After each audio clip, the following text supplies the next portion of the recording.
তাওরাতের ভিতরেও নাজিল করেন। সুবহানাল্লাহ বলবেন না? এই সূরাতুল ফাতিহার মতো কোন সূরা ইনজিলের ভিতরেও নাই, জাবুরের ভিতরেও নাই। আল্লাহ রাসূল নিজেই বলেন আযমুস সূরা ফিল কুরআন সূরাতুল ফাতিহা। কুরআনুল কারীমের ভিতরে সবচেয়ে মর্যাদাবান, সবচেয়ে ফজিলতপূর্ণ সূরার নাম হলো সূরাতুল ফাতিহা। সুবহানাল্লাহ। এবং আয়াতের ভিতরে সবচেয়ে মর্যাদাবান আয়াত হলো আয়াতুল কুরসি। এবং সূরার ভিতরে সবচেয়ে মর্যাদাবান সূরা হলো সূরাতুল ফাতিহা। সকলে বলেন সূরার নাম কি? সূরাতুল ফাতিহা। এই সূরাতুল ফাতিহা এর প্রায় 40টিরও বেশি নাম রয়েছে। যে নামগুলি গুরুত্বপূর্ণ নামগুলি দিয়ে গত জুমায় আমাদের আলোচনা চলেছে। এর ভিতরে অন্যতম একটা নাম হলো সূরাতুশ শিফা। কোরআনুল কারীমের পুরো কোরআনটাই হচ্ছে শিফা। এই কোরআনের ভিতরে নাই এমন কিছু নাই। এই কোরআনুল কারীমের ভিতরে আছে নামাজের কথা, আছে রোজার কথা, আছে হজের কথা, যাকাতের কথা। এই কোরআনুল কারীমের ভিতরে আছে অর্থনীতির কথা, কোরআনুল কারীমের ভিতরে আছে রাজনীতির কথা। এই কোরআনুল কারীম আল্লাহ পাক আবার আরোগ্য শিফা রূপে দান করেছেন। কোরআনুল কারীমের মতো এর চাইতে মহা শিফা আরোগ্য আল্লাহ পাক পৃথিবীতে আর কিছুই নাজিল করেন নাই। সুবহানাল্লাহ। এর চাইতে শিফা আর কিছু থাকতে পারে না।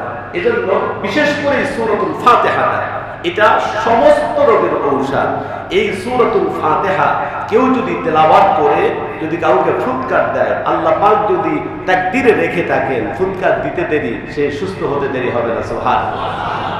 এই ঝাড়ফুঁকের এটা বলছিলাম হুজুরদের কাছে আমরা কম যেও পারি, আমি নিজেরাও আমি ফু দিতে পারি। আমার বাচ্চাকে আমি নিজে যদি ফু দেই, মা বাপের আন্তরিকতা হুজুর যত বড়ই হোক না কেন, হুজুরের আন্তরিকতার চাইতে সন্তানের জন্য মায়ের এবং বাপের আন্তরিকতা 1000 গুণ বেশি থাকবে। কথা বলেন ঠিক কিনা? এই জন্য আমরা সন্তানদেরকে ঝাড়ফুঁক করবো, আমরা নিজেরাই করার চেষ্টা করব। আল্লাহ পাক তৌফিক দান করেন। সকলে বলুন আমিন। আবার মুসলমান ভাইরা, আল্লাহ রাব্বুল আলামিন পবিত্র কোরআনুল কারীমের ভিতরে এই সূরাতুল ফাতিহা সম্পর্কে বলেন ওয়ালাকাদ আতাইনাকা সাবআম মিনাল মাসানি ওয়াল কুরআনাল আযীম।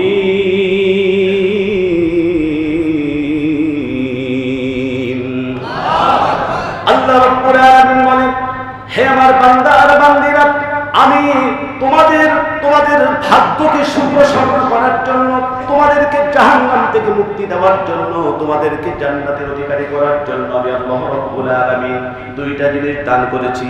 এক নম্বরে হলো ওয়ালাকাদ আতাইনাকা সাবআম মিনাল মাসানি, 7 আয়াত বিশিষ্ট একটা সূরা তোমাদেরকে নাযিল করে দিয়েছি, তোমাদের মাঝে আমি দান করে দিয়েছি। সেই সূরাটার নাম হলো সূরাতুল ফাতিহা।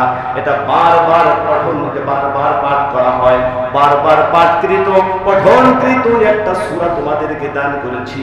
শুধুমাত্র এই একটা সূরা দিয়ে আমি আল্লাহ রাব্বুল আলামিন ক্ষান্ত করে দেইনি, সাথে সাথে কোরআনুল কারীমের আরো 113টি সূরা সমৃদ্ধ কোরআনুল কারীম তোমাদেরকে দান করেছি।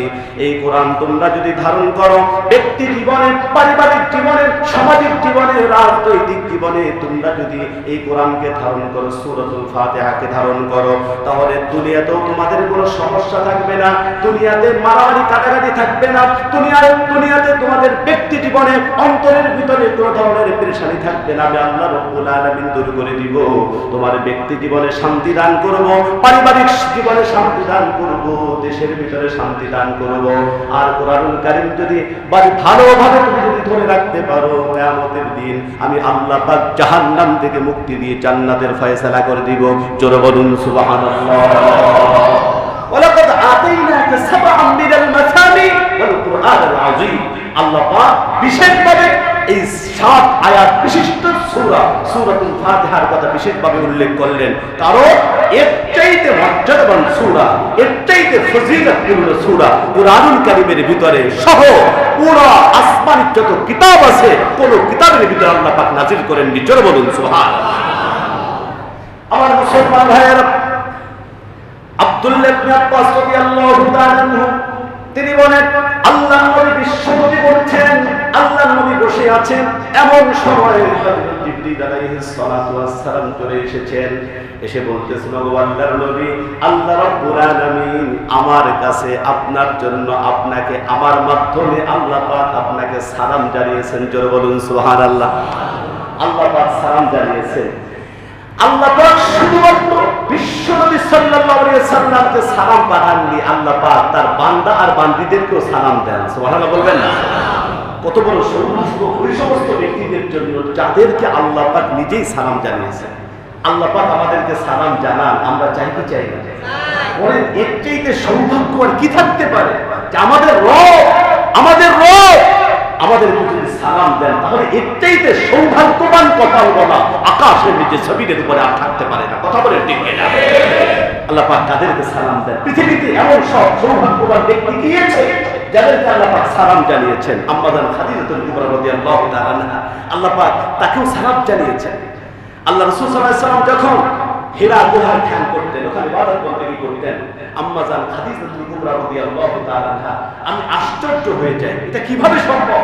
খাদিজাতুল কুবরা রাদিয়াল্লাহু তাআলা আনহা তিনি 2-3 দিন পর পরই তিনি আল্লাহ রাসূলের জন্য খাবার নিয়ে ওই মক্কাতুল মুকাররমা থেকে হেঁটে হিরা গুহায়, বিশাল বড় এক পাহাড়, মক্কার ভিতরে সবচেয়ে বড় পাহাড়, উঁচা পাহাড় হিরা গুহায়, এই আম্মা জান খাদিজাতুল কুবরা রাদিয়াল্লাহু তাআলা আনহা, একটা মহিলা মানুষ, বয়োবৃদ্ধা একটা মানুষ, তিনি ওখান থেকে খাবার নিয়ে নিচ থেকে উঠে যেতেন। সুবহানাল্লাহ, কি কষ্ট করেছে আমরা। এখন তো ওখানে উঠার একটা ব্যবস্থা আছে, সুন্দর করে, সুন্দর করে সিঁড়ি আস্তে আস্তে করে দিয়েছে, উঠা যায়, উঠার একটা ব্যবস্থা আছে।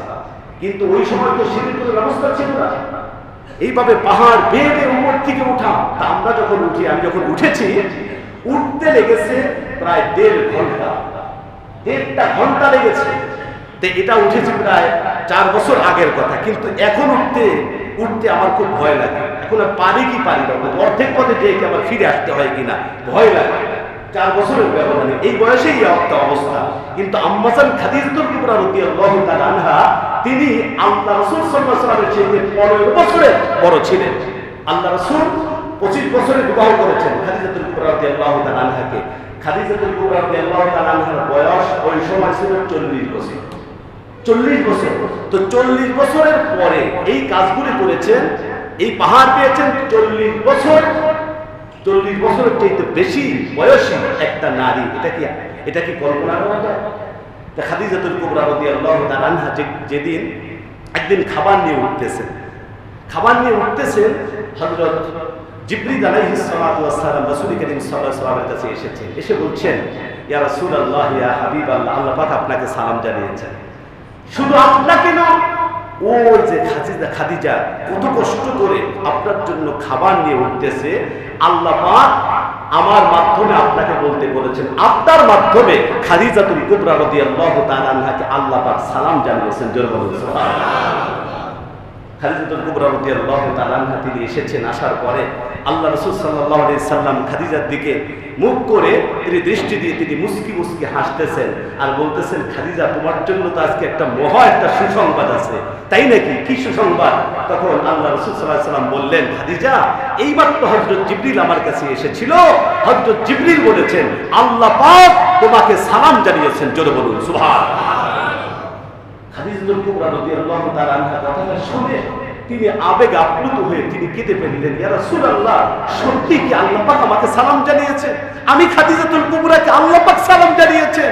হ্যাঁ, আমি সত্যই বলেছি, আমি মিথ্যা বলি না। এইমাত্র জিবরিল এসেছে, জিবরিল এসে বলছে তিনিও খুশি হয়েছেন, আল্লাহও খুশি হয়েছে। আল্লাহ এত খুশি হয়েছে, আল্লাহ পাক একটা মহিলা, আল্লাহ পাক সরাসরি জিবরিলের মাধ্যমে আমার কাছে যেমনি ওহী নাযিল করেন, ঠিক তেমনি ভাবে জিবরিলের মাধ্যমে আল্লাহ পাক তার সালাম তোমার কাছে পৌঁছে দেওয়ার জন্য বলছেন। জোরে বলুন সুবহানাল্লাহ। দোস্তরে আমার, শুধুমাত্র তাই নয়, কুরআনুল কারীমের ভিতরে আল্লাহ রাব্বুল আলামিন তিনি বলেন, তাহিয়াতুহুম ইয়াওমা ইয়ালকাউনাহু সালাম।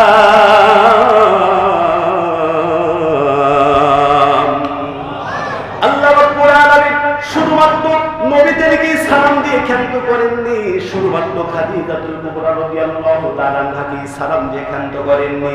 আল্লাহ রাব্বুল আলামিন বলেন, আমি আমার বান্দা আর বান্দীদেরকেও আমি সালাম দেই। কখন দেই? দুইটা সময় আল্লাহ রাব্বুল আলামিন তার বান্দা আর বান্দীদেরকে সালাম দেন। এক নম্বর সময় হলো কোন ব্যক্তি যদি তার গোটা জীবনটা আল্লাহ রাব্বুল আলামিনের হুকুম মতো চালায়, রাসূল কারীম সাল্লাল্লাহু আলাইহি ওয়াসাল্লামের সুন্নাত তরিকায় যদি কোন ব্যক্তি তার জীবনটা চালায়, কোন বান্দা আর বান্দী যদি তার জীবনটা, তার পারিবারিক জীবনটা, ব্যক্তি জীবনটা, রাজনৈতিক জীবন, সব জায়গায় যদি আল্লাহর কোরআনকে ফলো করে, আল্লাহর কোরআনকে যদি ফলো করে, আল্লাহ রাব্বুল আলামিনের আদেশকে ফলো করে, বিশ্বনবীর সুন্নাহকে ফলো করে, আল্লাহ রাব্বুল আলামিন যদি ওই বান্দা আর বান্দির উপরে একবার রাজি আর খুশি হয়ে যান, তখন আল্লাহ রাব্বুল আলামিন যখন আজরাইলকে পাঠান ওই ব্যক্তির জান কবজ করার জন্য, ওই ব্যক্তির জানটা হরণ করার জন্য, জানটা নেওয়ার জন্য, যখন আল্লাহ পাক আজরাইলকে বলেন, আজরাইল যাও যাও, আমার ওই বান্দাকে জীবনে বহু কষ্ট দিয়েছি, আমার ওই বান্দিকে বহু কষ্ট দিয়েছি, আমার হুকুমের উপরে চলতে গিয়ে অনেক কষ্ট হয়েছে, অনেক হুমকি আর ধমকির সম্মুখীন হয়েছে, রাত্রি বেলায় তাহাজ্জুদের নামাজ আদায় করেছে আমার বান্দা আর বান্দি। রাত্রি যখন গভীর হয়েছে, শীতের সময় সবাই কম্বল গায়ে দিয়ে যখন শুয়ে আছে, আমার বান্দা আর বান্দি আমার প্রেমে আর শুয়ে থাকতে পারে নাই, সে রাত্রি বেলায় জাগ্রত হয়ে আমি আল্লাহর সামনে দাঁড়িয়ে গিয়েছে। আমি আল্লাহ পাক আমার বান্দা আর বান্দির উপরে খুশি হয়ে গিয়েছি। আজরাইল যাও, তুমি যাও, আমার বান্দা আর বান্দির। এবং বিশেষ অতিথি রাখবেন হযরত দাউদ আলাইহিস সালাতু ওয়াস সালাম। ওই কনফারেন্সে যখন সমস্ত জান্নাতীরা বসে থাকবে, বিশেষ অতিথির আসন দখল করবে হযরত দাউদ আলাইহিস সালাতু ওয়াস সালাম। প্রধান অতিথির আসনে যখন বিশ্বনবী বসে যাবে, ওই সময় আল্লাহ পাক তিনি যখন এই কনফারেন্সে আসবেন, আসার সময় এই হাজার হাজার 70,000 পর্দাটা যখন টাস টাস করে ঘুরে যাবে, সমস্ত জান্নাতীরা যখন আল্লাহ পাকের দিকে তাকাবেন, আল্লাহ পাক সাথে সাথে সমস্ত জান্নাতীদেরকে লক্ষ্য করে তিনি সালাম প্রদান করবেন। জোরে বলুন সুবহানাল্লাহ। ওই কনফারেন্সে আল্লাহ পাকের সালাম, ওই কনফারেন্সে আল্লাহ পাকের সালাম পেতে আমরা রাজি আছি না? ওই কনফারেন্সে আল্লাহ পাকের সালাম পেতে হলে একটু কষ্ট করতে হবে, একটু রাত্র জাগ্রত হতে হবে, নামাজ পড়তে হবে, সুদ খাওয়া যাবে না, ঘুষ খাওয়া যাবে না, মিথ্যা কথা বলা যাবে না, বেপরদায় চলা যাবে না, জুলুম করা যাবে না। কথা বলেন ঠিক কিনা? রাজি আছি তো? আমরা রাজি আছি তো ইনশাআল্লাহ? তো যেই কথাটা বলতেছিলাম, হযরত আব্দুল্লাহ ইবনে আব্বাস বলেন, আল্লাহ রাসূল সাল্লাল্লাহু আলাইহি ওয়াসাল্লাম বলেছেন, হযরত জিবরিল এসেছেন, এসে বলতেছেন, ইয়া রাসূলুল্লাহ, আল্লাহ পাক আপনাকে সালাম জানিয়েছেন, এবং সাথে সাথে বলেছেন আল্লাহ পাক তার বান্দা আর বান্দীদের সাথে যে কথা বলতে চান, কথা বলতে চান। আল্লাহ পাক বান্দা আর বান্দীদেরকে এত ভালোবাসেন, আখিরাতে তো কথা বলবেনই, জান্নাতের ভিতরে কথা বলবেন। আল্লাহ পাক তার বান্দা আর বান্দীদের সাথে দুনিয়াতে বসে কথা বলতে চান। সুবহানাল্লাহ। কখন কথা বলবেন? তখন হযরত জিবরিল আলাইহিস সালাতু ওয়াস সালাম বলতেছেন, আল্লাহ পাক একটা সূরা নাযিল করে দিয়েছেন, সূরাতুল ফাতিহা, সাবা মাতানি, এই 7 আয়াত বিশিষ্ট এই সূরা নাযিল করে দিয়েছেন। নামাজের প্রত্যেকটা নামাজে এটাকে পড়াকে আল্লাহ পাক আবশ্যক করে দিয়েছেন। এই সূরাটা যখন নামাজে দাঁড়িয়ে বান্দা আর বান্দী তেলাওয়াত করতে শুরু করে দেন, আর একটা আয়াত তেলাওয়াত করেন, আল্লাহ পাক সাথে সাথে ওই আয়াতের জবাব, ওই কথার জবাব দান করেন। জোরে বলুন সুবহানাল্লাহ। আমার মুসলমান ভাইয়েরা, গভীর মনোযোগ। এরপরে আল্লাহ রাব্বুল আলামিন এই সূরাটাকে, আল্লাহ রাব্বুল আলামিন এই সূরাটাকে ওয়েলকামিং লেটার হিসেবে দান করেছেন। তার মানে হলো আল্লাহ রাব্বুল আলামিন এই সূরাটাকে 3টা ভাগ করেছেন। একটা ভাগের ভিতরে, প্রথম 3টা ভাগের ভিতরে আল্লাহ রাব্বুল আলামিন বলছেন, বান্দারে তোরা প্রতিদিন তো এই সূরাটা তেলাওয়াত করবি, সুতরাং এই সূরার ভিতরে সব সমস্যার সমাধান আমি আল্লাহ রাব্বুল আলামিন করে দিচ্ছি। সুতরাং সব সমস্যার সমাধান কিভাবে করবি জানিস? প্রথম 3টা আয়াতের ভিতরে তোরা আমার প্রশংসা করবি, আলহামদুলিল্লাহি রাব্বিল আলামিন, আর রহমানির রহিম, মালিক ইয়াউমিদ্দিন।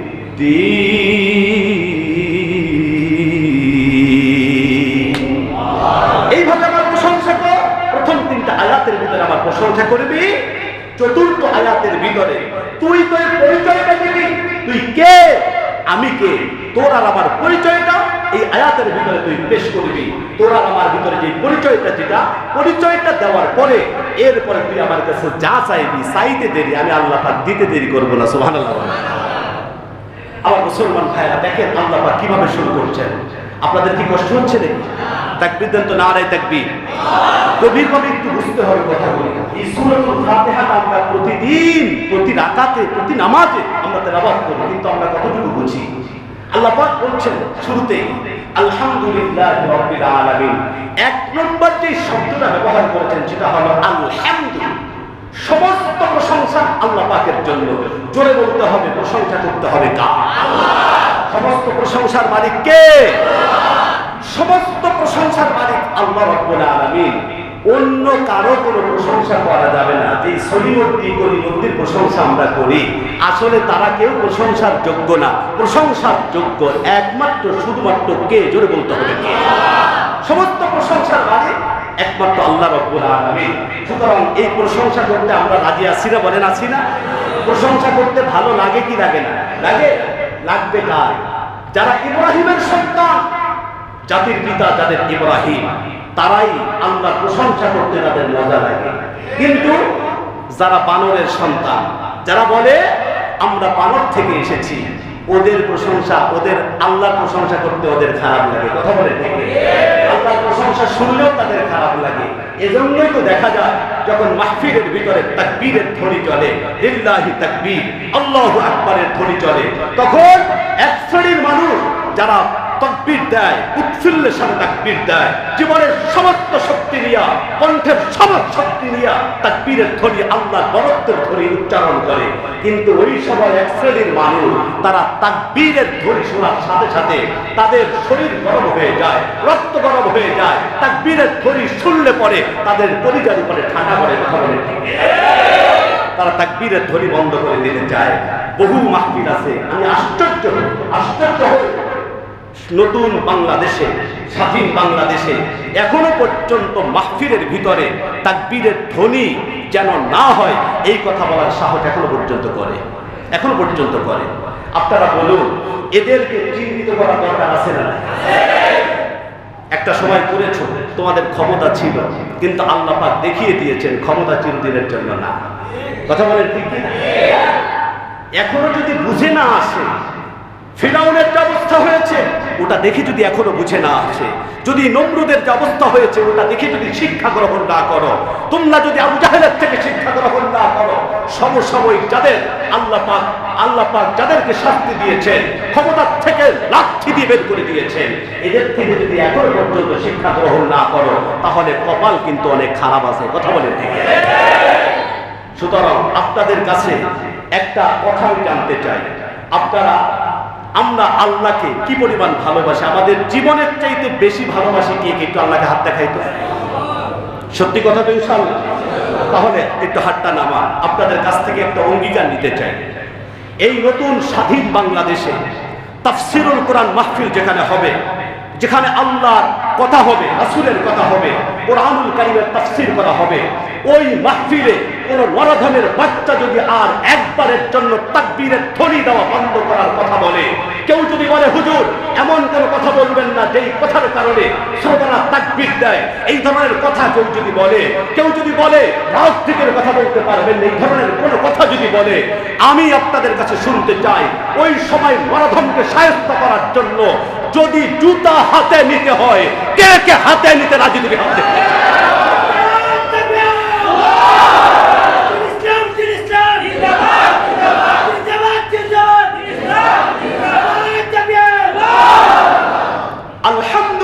আল্লাহ পাক শিক্ষা দিচ্ছেন, সর্বপ্রথম শব্দ আলহামদু, সমস্ত প্রশংসা কার জন্য? জোরে বলতে হবে। আমার মুসলমান ভাইয়েরা, গভীর মনোযোগ। আল্লাহর নবী বিশ্বনবী মুহাম্মদুর রাসূলুল্লাহ সাল্লাল্লাহু আলাইহি ওয়াসাল্লাম তিনি একদিন নামাজ আদায় করছিলেন, তিনি নামাজ পড়াচ্ছিলেন, সাহাবায়ে কেরাম পিছনে নামাজ আদায় করছেন জামাতের সহিত। আল্লাহর নবী বিশ্বনবী সাল্লাল্লাহু আলাইহি ওয়াসাল্লাম তিনি যখন রুকু থেকে দাঁড়াবেন, সোজা হয়ে দাঁড়াবেন, তখন তিনি বললেন সামিআল্লাহু লিমান হামিদা। সকলে সমস্ত সাহাবায়ে কেরাম বললেন রব্বানা লাকাল হামদ। সবাই এটা কিন্তু প্রশংসা করছে, ও আমার রব সমস্ত প্রশংসা একমাত্র তোমার জন্য। কথা বলেন ঠিক না? আল্লাহর নবী বিশ্ব নবী তিনি যখন বললেন সামি আল্লাহু লিমান হামিদা, সমস্ত সাহাবায়ে কেরাম তারা বললেন রব্বানা লাকাল হামদ। আল্লাহ রাসূল সাল্লাল্লাহু আলাইহি ওয়াসাল্লাম তাদেরকে শিক্ষা দিয়েছেন এমনটা। কিন্তু একজন সাহাবী, ওই সাহাবীদের মধ্য থেকে একজন সাহাবী তিনি রব্বানা লাকাল হামদ বলার সাথে সাথে আরো চারটা শব্দ বেশি বলেছেন। আল্লাহর নবী কিন্তু এটা শিখান নাই, কিন্তু সাহাবী তিনি তার নিজের থেকে চারটা শব্দ বৃদ্ধি করেছেন আল্লাহর প্রশংসা করার জন্য, আরো চারটা শব্দ বৃদ্ধি করেছেন। তিনি বলেছেন হামদান কাসীরান তাইয়িবান মুবারাকান ফি। এক সাহাবী তিনি চারটা শব্দ তিনি বৃদ্ধি করেছেন, হামদান কাসীরান তাইয়িবান মুবারাকান ফি, এই চারটা শব্দ ব্যবহার করেছেন। আল্লাহর নবী বিশ্ব নবী তিনি যখন নামাজ শেষ করলেন সালাম ফিরালেন, সালাম ফিরানোর পরে যেই মাসনুন দোয়াগুলি আছে, মাসনুন কাজগুলি আছে, এক নম্বরে বলতে হবে সালাম ফিরানোর সাথে সাথে এক নম্বরে বলতে হবে আল্লাহু আকবার। এরপরে তিনবার বলতে হবে আস্তাগফিরুল্লাহ আস্তাগফিরুল্লাহ আস্তাগফিরুল্লাহ। এরপরে বলতে হবে আল্লাহুম্মা আনতাস সালাম ওয়া মিনকাস সালাম তাবারাকা ইয়া জাল জালালি ওয়াল ইকরাম। এই মাসনুন দোয়াগুলি আমরা করি, আরো অনেক দোয়া আছে, কিন্তু আমরা করি কি সালাম ফিরানোর সাথে সাথে ওই যে দোকান আছে, সালাম ফিরানোর সাথে সাথে কাজ আছে, কারণ কাজের তো অভাব নাই আমাদের। আল্লাহকে যতটুকু সময় 4 রাকাত নামাজ পড়তে বলি, আল্লাহ আল্লাহ কত সময় লাগে, এই সময় যদি আমরা একটু ব্যবসা বাণিজ্য করতাম কত টাকার মালিক হইতাম। তো সালাম ফিরাইতে দেরি, এই লোকটা দৌড় দিতে দেরি হয়, হ্যাঁ তাড়াতাড়ি কিভাবে মসজিদ থেকে বের হয়। দোস্ত কেউ কষ্ট নিয়েন না, আমাদের মধ্যে হয়তো এমন কেউ নাই, কিন্তু যদি এরকমের হয় মসজিদ থেকে বের হতে পারলেই ভালো লাগে। যদি এই রকমের অবস্থা আমাদের ভিতরে হয় তাহলে এটা কিন্তু বেশি ভালো লক্ষণ না।